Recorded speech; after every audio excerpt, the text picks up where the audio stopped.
So, hi guys, today we are going to look at some limits, and in fact we are going to solve those three limits here on the left at the task 6.8. So let's start. We'll start by doing the first one under letter A. So we have the limit as x goes to positive infinity of 3x divided by x minus 4. And when you see a limit, first thing you want to do is set x equal to infinity, because this is the value that it's trying to reach, and see what's going to happen. And what's going to happen, in fact, is the following. You get 3 times infinity on the top, and infinity minus 4 on the bottom. And this thing right here is equal to, obviously, infinity divided by infinity. Why is that so? It is because infinity is not a certain number, and this is really important. You should really keep that in mind. What does it mean? It means that when you multiply infinity by some number, subtract or add some number to it, you still get the same infinity, because you don't know which number exactly it is. All you know about it is that it is really big. So infinity by infinity is a really not cool thing to calculate. Like, you can't really do it, because you never know which number is this guy or which number is this guy. So what you want to do is somehow get rid of this situation where you divide infinity by infinity. And to do so, what I'm going to do is the following. So let us note that this is infinity divided by infinity situation. And let us somehow get rid of it. So I'm going to try and get rid of infinity here on the upper part, and I'm going to think, where is it coming from? And we can obviously tell that it is coming from this x right here, because we have to plug in this infinity value to over here. So wouldn't it have been really nice if we could somehow get rid of this x? Well, it turns out we can. So let us remember a simple property of some powers. So if we have, for example, let's say a, and we multiply it by a to the negative first power, we get 1. If we have a to the second power, and we multiply it by a to the negative second power, we still do get 1. And we have a to the nth power, and we multiply it by a to the negative n power, we do get 1. And also, of course, yeah, a is not equal to 0 and stuff like that, but this is not what really matters right now, because x is definitely greater than 0. So what we are going to do is multiply the upper part and the lower part by to the x negative first power. Why to the negative first power? Because we have here on the top x to the first power. So let's see what happens. So we have the limit as x goes to positive infinity of x to the negative first power on the top and x to the negative first power on the bottom, and we have to write down what's left. So it is 3x times x minus 4. Okay, so why does it work? It is because this part right here, it is a fraction that is nicely equal to 1, and we multiply a float value by 1, we still do get 1. So it's a really nice property. And now what we can see is that this x minus 1 and this x cancel out. And what we have now is a limit as x goes to infinity, and I'll write it down. So on the top we have just 3, which is really cool. But on the bottom we can see that we can bring in the x to these columns. So we will have x divided by x, which is equal to 1, and minus 4 divided by x, which is equal to minus 4 divided by x. And in fact, what we can do now is just simply set x equal to infinity and just plug in the values. So what we will get is the following. We will have 3 divided by 1 minus 4 divided by infinity. And right now let us think, what is this value exactly, because we can calculate everything except it. Well, let's do an observation. So I'll write it down. Observe. So 4 divided by some number is a function. So let us say 4 divided by x is f of x. And now let us plug in some values. So let's say x is equal to 1, 2, 3, dot, dot, dot, dot. Yeah, so let's plug in, let's say x equal to 1. So we'll have 4 divided by 1, which is equal to 4. If we plug in x equal 2, we will get 2. If we plug in x equal 4, we will get 1. And I'll do it just a couple more times. So let's say x is 16, we get a quarter. And if we plug in, for example, a 64, we get a 0.125. And the idea is that as x is trying to reach an infinitely big number, which is also called infinity, we can easily tell that f of x, or the function, is trying to reach infinitely small values, or let's say 0.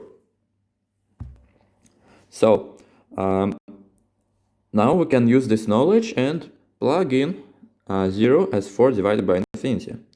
So let's do it. We'll have 3 divided by 1 minus 0, which is obviously equal to 3. And this right here is the answer for this first limit. Second limit is the following. Limit as x goes to infinity of x squared divided by x plus 1. Let's check. Yep. So what you want to do here is actually you can do it a couple of ways, but we are going to use one of the simplest ways and do pretty much the same thing. So let us first of all let x equal infinity. What we are going to get is the following situation. We have the sorry, you don't need the limit mark, but you have infinity on the top and infinity on the bottom. Plus 1 here, divided squared. And this right here is also equal to infinity divided by infinity. So you need to somehow simplify this equation. And one of the simplest ways of doing it is, once again, trying to think where does this infinity by infinity situation come from, and try to get rid of one of the fractions. So let's see, we have infinity here on the top, which comes directly from over here, and because we plug in the infinity value. So what we can do is somehow get rid of this x to the second power. And wouldn't have been really nice if we had right here on the left x to the negative second power, and on the bottom x to the negative second power. So let's do it. We'll have the limit as x goes to infinity of the following fraction. We'll have x to the negative second power on the top and the bottom, and then we have x squared divided by x plus 1. And this right here is easily cancelled out, and we'll have the limit as x goes to positive infinity of 1 divided by x plus 1, x to the negative second power. And this thing right here is nicely equal to, if we plug in the x to the negative second power inside these columns, we have limit as x goes to infinity of 1 divided by x plus 1 divided by x squared. And now let us try and plug in the infinities inside the x. So let x equal infinity, and we'll have the following. So 1 divided by 1 divided by infinity plus 1 divided by infinity squared. So I'll write that down. And what is this equal to? Well, we know that when we divide a number by a really big number, we get something that is approaching 0. So let us use that. I'll write it on the next line. So we have 1 divided by 0 plus 0. And this right here is 1 divided by 0 situation. And normally in schools, people are taught that you can't divide by 0. And there are certain reasons for that. Let us start by drawing a graph for a function. I will call this function as f of x. It is equal to 1 divided by x. And this, of course, right here is an observation. So let us draw the graph. It would look something like that. So we have the x-axis here, y-axis here, 0 here, let's say 1 and 1 here, but I don't really care about which number is it. The main idea is that the graph looks something something like that. Let me draw it.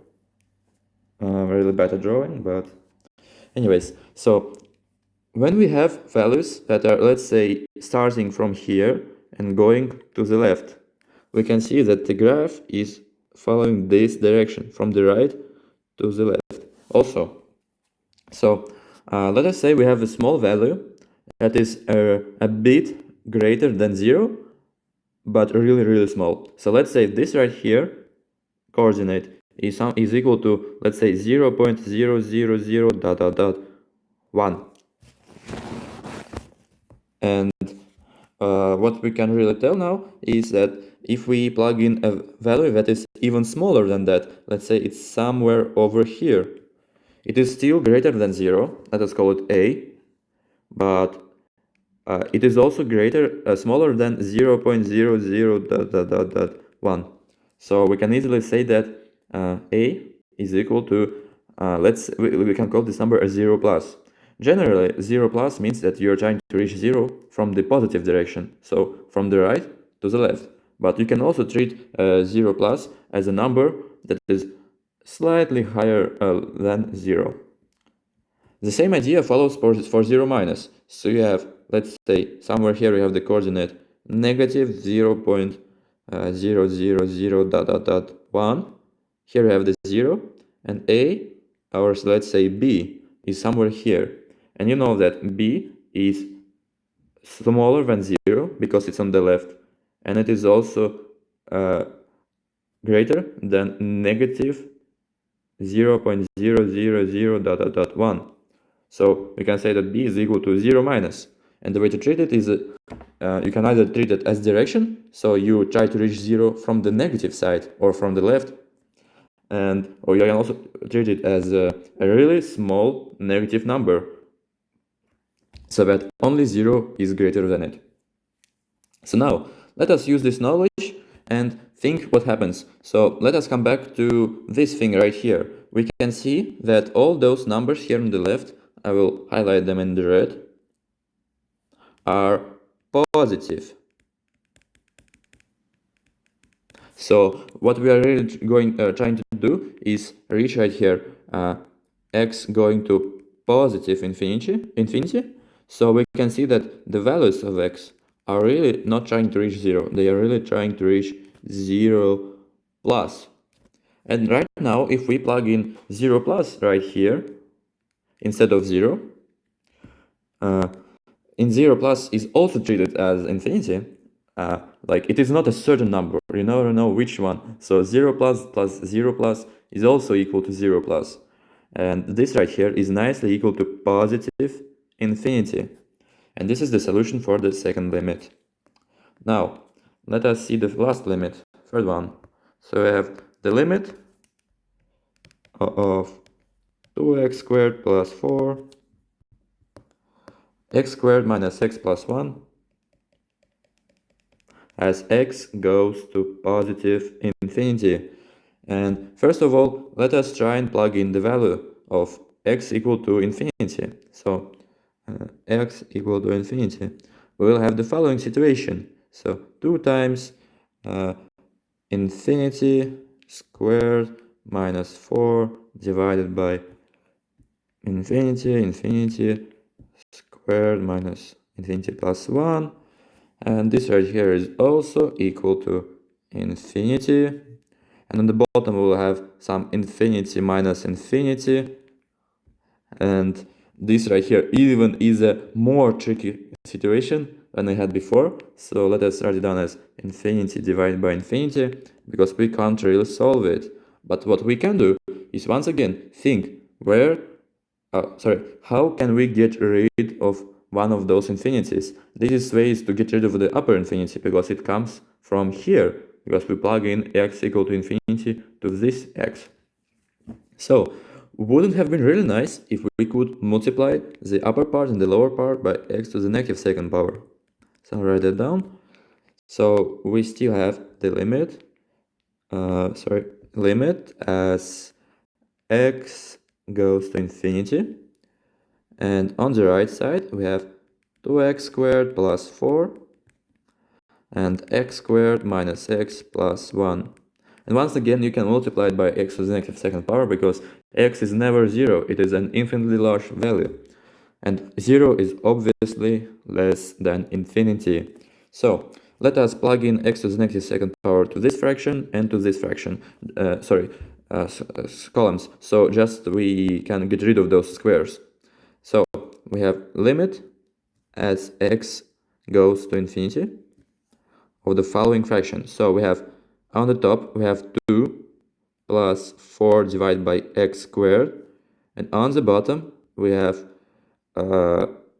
let's say, so this thing is canceling out, so we have 1, don't forget the 1, minus 1 divided by x plus 1 divided by x squared.